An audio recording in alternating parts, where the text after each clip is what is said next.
Hello. आपके अपने YouTube channel TV Soni में आपका स्वागत है। कैसे हो आप सब? आई होप सब अच्छे होंगे। जैसा कि आपको पता होगा 16 तारीख को रात 8 बजे से आरआरबी की तरफ से जो एनटीपीसी आरआरबी एनटीपीसी के लिए आंसर की का लिंक है वो दिया गया था कि आप अपने आंसर की वो चेक कर सकते हो 16 तारीख को रात 8 बजे से। तो आई होप सब अपने आंसर की चेक कर ली होगी। अगर अभी तक आपने आंसर की नहीं चेक की है तो अपने इस वीडियो में वही बात करने वाले हैं कि आपको अपने आंसर की है वो आप कैसे चेक कर सकते हो, कैसे आपको स्टेप बाय स्टेप अपने आंसर की चेक करने के लिए आपको प्रोसेस करनी है। साथ ही साथ इस वीडियो में अपन बात करने वाले हैं कि जैसा कि आज 18 तारीख को रात 8 बजे से आरआरबी ने जो आंसर की पे आपकी जो क्वेश्चन पेपर है उस पर आपका कोई क्वेश्चन पे डाउट हो, उस पर आपको ऑब्जेक्शन रेज करना हो तो उस रिगार्डिंग भी उन्होंने अपनी जो लिंक है वो लिंक उन्होंने दे दी है आज के दिन से। तो हम उसके बारे में अपन बात करने वाले हैं कि आपको जो ऑब्जेक्शन है ऑब्जेक्शन रेज कैसे करना है और स्टेप बाय स्टेप जानेंगे कि आपको ऑब्जेक्शन करने के लिए आपको किस तरह से प्रोसेस करनी है। तो चलिए शुरू करते हैं आज की क्लास को। मैंने आरआरबी चेन्नई की वेबसाइट ओपन कर रखी है। आप किसी भी जोन की वेबसाइट है वो ओपन कर सकते हो। सभी जोन की वेबसाइट पे आपको सेम प्रोसेस मिलने वाली है और सेम लिंक आपको मिलने वाली है। यहाँ पे आपको लिखा दिखेगा non technical popular category NTPC.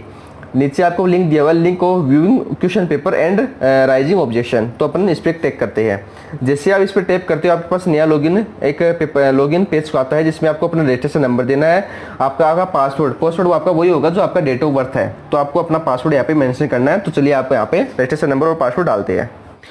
Registration number और पासवर्ड डालने के बाद में आपको यहाँ पे लॉगिन का ऑप्शन आएगा। तो यहाँ पे आपको लॉगिन पे टैप करना है।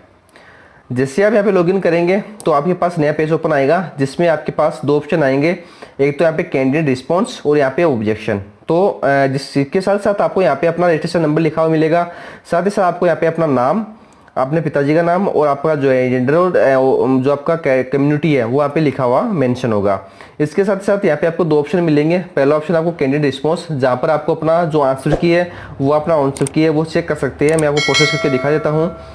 यहाँ पे कैंडिडेट रिस्पॉन्स पे आप जैसे क्लिक करते हो तो यहाँ पे आपको लिखा हुआ आएगा कैंडिडेट रिस्पॉन्स। यहाँ पे जैसे आप क्लिक पे करते हो आपकी जो आंसर की है वो आंसर की आपको यहाँ पे ओपन हो जाएगी। आप आंसर की है वो आप चेक कर पाएंगे। आपको ऑब्जेक्शन लगाना है तो यहाँ पे ऑब्जेक्शन पे आपको टैप करना है। ऑब्जेक्शन में जैसे आप टैप करते हो आपके पास क्वेश्चन आता है कि आपको pick here to raise new objection. तो यहाँ पे आपको टैप कर देना है। जैसे आप टैप करेंगे आपके पास एक पेज है वो लोड होगा और आपके पास नया पेज है वो ओपन होगा। तो अपन वेट कर लेते हैं। पेज लोड हो गया है। इसके साथ आपके पास नया पेज ओपन आता है। इसमें आपको पोस्ट है वो पोस्ट दी हुई है। आपकी जो एग्जाम डेट है वो एग्जाम डेट यहाँ पे लिखी हुई आएगी। जैसे मेरी एग्जाम डेट 15 फरवरी थी तो 15 फरवरी यहाँ पे आ गई। सेकंड शिफ्ट थी तो मेरी सेकंड शिफ्ट यहाँ पे आ गई। साथ ही साथ आपको जो ऑब्जेक्शन है वो कितने क्वेश्चन पे लगाना है, 1 पे लगाना है, 2 पे लगाना है, 3 पे लगाना है, जितने नंबरों पे आपको ऑब्जेक्शन लगाना है वो जैसे यहाँ पे आपको कर देना है कि 1 पे लगाना है, 2 पे लगाना है, 10 पे कितने पे लगाना है यहाँ पे आपको लिख सकते हो। जैसे मेरे को मैं अपने यहाँ पे लेता हूँ कि 1 पे लगाना जैसे, तो जैसे मैंने यहाँ पे 1 कर दिया। जैसे आप 1 करेंगे यहाँ पे आपको आ जाएगा कि आपका क्वेश्चन आईडी। अब क्वेश्चन आईडी क्या होता है, जैसे आप अपनी आंसर की चेक करते हैं तो आपके पास साइड में जैसे आपको ने जो आंसर दिया जो आपका आंसर लिखा हुआ आता है उसके ऊपर एक तो क्वेश्चन आईडी लिखी आती है, साथ ही साथ 4 ऑप्शन है। उन 4 ऑप्शन की भी आपको क्वेश्चन आईडी है वो लिखी हुई मिलती है। आप देख लीजिए मैंने आपको यहाँ पे थंबनेल पे दिखाया है। सॉरी थंबनेल आपको यहाँ पे मैंने डिस्प्ले आपको दिख रहा होगा कि आपको कैसे जो ऑब्जेक्शन आईडी है वो कहाँ पे दिखेगी। तो यहाँ पे जो ऑप्शन आईडी आपको लिखी हुई दिख रही है वो ऑब्जेक्शन आईडी, जैसे क्वेश्चन पेपर की आपको ऑब्जेक्शन आईडी दिखी हुई है। साथ ही साथ आपका जो 4 ऑप्शन है उन 4 ऑप्शन की भी आपको ऑब्जेक्शन आईडी दिखी हुई है। आपको क्या करना है, जैसे आपके पास आपका क्वेश्चन मेरा 1 नंबर क्वेश्चन है मान लो, यहाँ पे सामने क्वेश्चन आईडी लिखी हुई है। तो जैसे क्वेश्चन आईडी है एग्जाम्पल के तौर पर ये क्वेश्चन आईडी है मैंने यहाँ पे कर दिया। अब किस लैंग्वेज में था, जैसे हिंदी लैंग्वेज पे है या इंग्लिश में तो हिंदी में, तो अगर हिंदी कर दिया इंग्लिश में तो इंग्लिश में कर देना है। साथ ही साथ नेचर ऑफ ऑब्जेक्शन, किसके लिए ऑब्जेक्शन है, तो क्या इसमें जितने ऑप्शन सभी इनकरेक्ट है तब तो आपको ऑल ऑप्शन इनकरेक्ट कर देना है। इनकरेक्ट क्वेश्चन, अगर आपका क्वेश्चन जो ऊपर लिखा है वो इनकरेक्ट है तो आपको इनकरेक्ट ऑप्शन कर देना है। मल्टीपल करेंट आंसर, मतलब कई बार होता है ना कि 2 ऑप्शन सेम आ जाते हैं या 2 आंसर है वो सेम आ जाते हैं। तो आपको अगर वो ऐसा कोई आपके पास इश्यू है तो आपको मल्टीपल करेंट आंसर कर देना है। इनकरेक्ट आंसर की आपकी जो आंसर की है उसमें बहुत मिस्टेक है, इनकरेक्ट आ गई है, आपने लॉगिन अपनी की है किसी और की ओपन हो गई तो आपको इनकरेक्ट आंसर की भी कर देना है। इसके साथ repetition of question in the same set, आपके एक ही पेपर में 2 क्वेश्चन है वो सेम आ गए तो आपको यहाँ पे कर देना है। जैसे मैं आपको समझाने के तौर पर मैं आप कर देता हूँ मल्टीपल करेक्ट आंसर कर देता हूँ। इसके साथ ही साथ आपको एंटर कैंडिडेट आईडी, जो कैंडिडेट आईडी है ऑप्शन की आईडी, जैसे मैंने आपको ऑप्शन की आईडी दिखाई थी ना, वो 4 ऑप्शन आईडी, वो 4 ऑप्शन आईडी में से जिस भी ऑप्शन आईडी है वो ऑप्शन आईडी यहाँ पे मेंशन कर देना है। अब यहाँ पे do you want to add remark, कोई रिमार्क आपको देना है, ये अगर ये करना है तो आपको यस कर देना है, यहाँ पे लिख देना है। अलग से आपको कोई भी उनको बोलना हो कोई बात तो यहाँ पे आप अलग से कर सकते हो।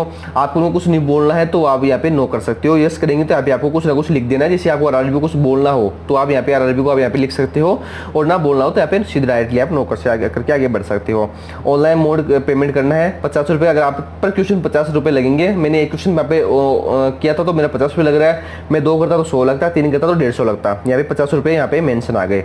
आप किस किस तरह से पेमेंट कर सकते हो, रुपए डेबिट कार्ड से कर सकते हो, वीजा मास्टर कार्ड से कर सकते हो। साथ ही साथ आप यहाँ पे जो भी other bank visa master debit card can not be used, मतलब कहने का मतलब एसबीआई का वीजा मास्टर डेबिट कार्ड आपको यहाँ पे अलाउड होगा, और कोई भी बैंक का रुपए कार्ड है तो वहाँ पे अलाउड होगा। ये आप नेट बैंकिंग से यहाँ पे पेमेंट नहीं कर सकते, आपको डेबिट कार्ड से पेमेंट करना है, इस बात का आपको ध्यान रखना है। यहाँ पे सबमिट कर देना है। जैसे आप सबमिट करोगे, चलो ऑप्शन आईडी में मान रहा है तो ऑप्शन आईडी कुछ भी ऑप्शन आईडी देता हूँ यहाँ पर।